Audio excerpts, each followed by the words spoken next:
The Fantastic Four are iconic.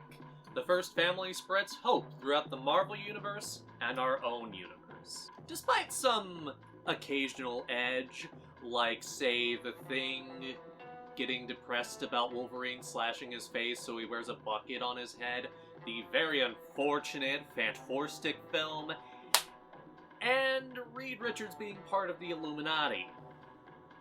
Is that a controversial take? I'm not sure. It's controversial for me. However, the world's greatest heroes still persist as a bright beacon for people everywhere. But what if I told you that one of the other Fantastic Four had their own secrets? A secret that lasted for decades. Reed may have been part of the Illuminati, but Sue had her own adventures in the dark. As a part-time S.H.I.E.L.D. agent. I mean, she's the perfect agent. Because, sing it with me now, Sue can fade from sight. Oh no. But how'd this all come to be? Well, it all starts in the back of What If number 21, when a fan presented the question, what if the Fantastic Four all had the same power? And so the answer was given in the 1989 relaunch of What If. Issue 11 to be precise, aka What If the Fantastic Four all had the same power? By Jim Valentino. Doesn't really make for a good team dynamic. Oh no. It's kind of the point. I mean, it's not gonna come up anywhere else. Do you know what happens when they all get the powers of Mr. Fantastic? They step out of the spaceship that crashes and just like, whoa, we can all stretch! And Mr. Fantastic is just like, we can do so much good in this world with all this power. Think of all the science we can do. And everyone else is just like, nah, this is fucking lame. And they all walk off.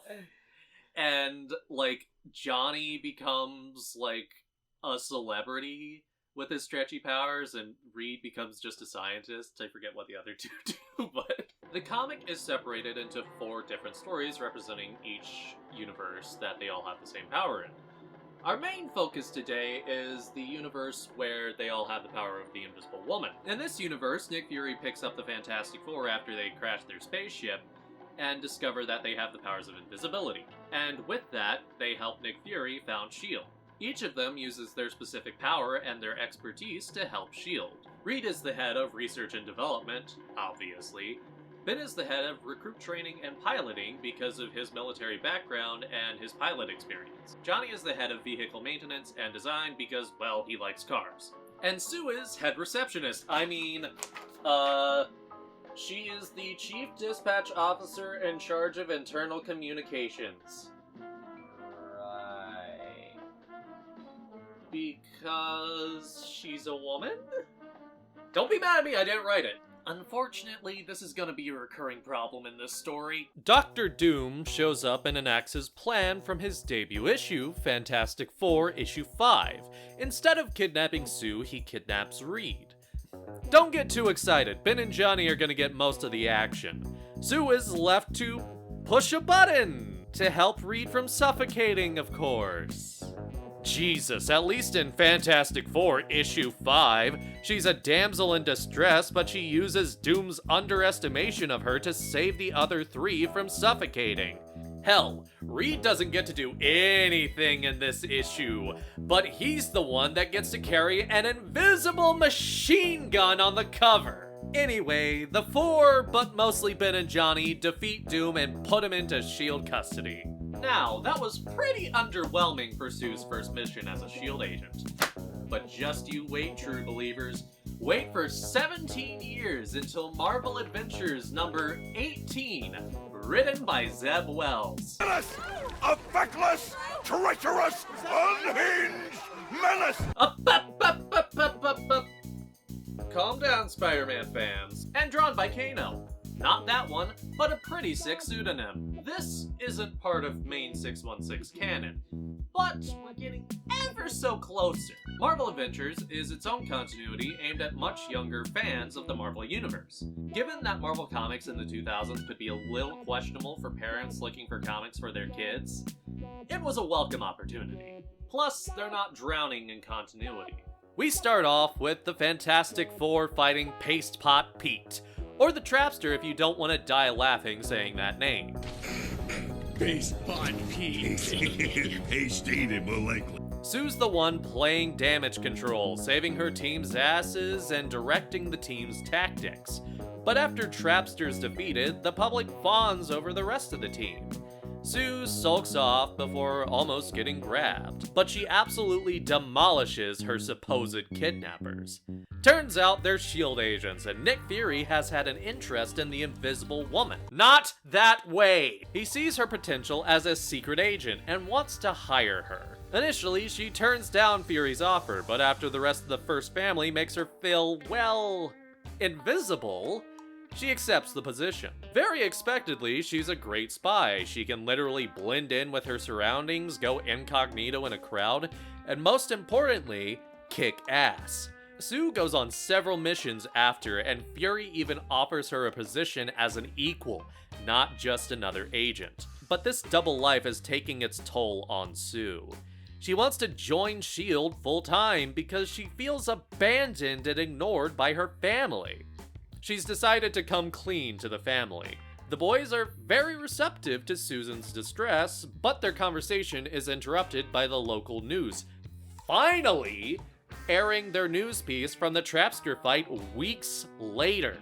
Johnny, Reed, and Ben are all very appreciative of Sue in the news footage, going out of their way to give her the credit she thought they didn't care to give. Susan tells Fury she's staying and the family never finds out. That was honestly a pretty fun second mission.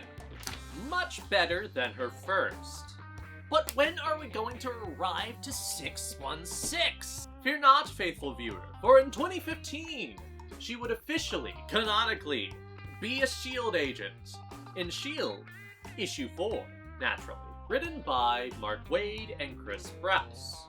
This issue sees Susan Richards called away to her part-time job as a S.H.I.E.L.D. agent by Phil Coulson. Yes, he's canon now. Just like how the Invisible Woman is canon to the MCU. See, she's right here in Iron Man 1, and there she is in Endgame. You gotta be an eagle-eyed viewer to find that one. So the mission is pretty simple. Save a civilian informant from illegal imprisonment. Easy stealth mission. Things get just a tiny bit hectic when Mole Man and his moloids get involved and the Invisible Woman needs to become the Invisible Surgeon. Because the civilian has a bomb in his chest, which also triggers past trauma of her own father having a bomb in his chest and blowing up at the hands of the Skrull Empire. It's a lot, but she pulls it off and goes back home. Her third mission is simple, but it's fun. The building pressure throughout the issue is done very well. But here's the problem. All of the stories we've talked about are only one issue. You can only do so much with that amount of pages. However, Mark Waid would give Invisible Woman her fourth mission in 2019 with Mattia De Luise on art in Invisible Woman, Partners in Crime, the first Invisible Woman solo series. This series has several flashbacks to when Invisible Woman was deeper in the spy game. She was a fantastic spy, but she only had one rule: no killing. And she kept to that rule. Now in the present, S.H.I.E.L.D. fell apart, so no more Fury calling up Sue Richards. She's finally gotten the time to relax after a lot of the first family's big adventures. Everyone's tending to their hobbies, but it's not a sad thing. Sue gets time to herself, just being free of the chaos that being a superhero mother, friend, wife, or sister can bring. That all changes when a hostage crisis in Moravia gets more drastic, because Moravian spies found her former S.H.I.E.L.D. partner on an unrelated mission. She's ready to launch into action like the old spy days, but the CIA is not having it. They think she's not up for the task because she's just a superhero, who's too used to working in the light. But she goes off to save her ex-partner anyway, even getting the off-the-books blessing of Nick Fury Jr. She gets to meet up with Black Widow and Madripoor, and Natasha has similar doubts in Invisible Woman's ability as a spy. But over the course of this miniseries, Invisible Woman proves to both Natasha and the reader that she is both a great spy and a great hero, and that no-kill rule will be tested. But I'm not gonna spoil every comic I talk about on this channel. Go read it, it's a good book! Unfortunately, Sue hasn't gone on many missions after this. The last one was in 2020. in Fantastic Four issue 25, written by Dan Slott and art by R.B. Silva. In this mission, Nick Fury Jr. sends her to search and report about an object in the possession of Doom. Things go haywire, and somewhere in the mix, the family finds out about Sue's secret life as a secret agent. Unfortunately, the fallout of this only has 2 panels because Sue's secret agent plot is more of a footnote in this story. Over the course of 35 years, we've only had 9 issues with the S.H.I.E.L.D. adventures of Susan Richards, but hopefully one day we can just add one more mission to that catalog.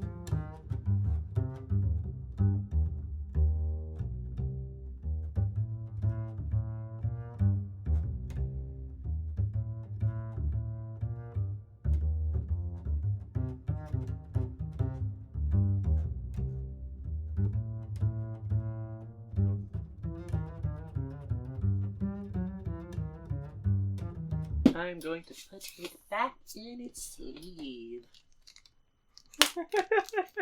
What?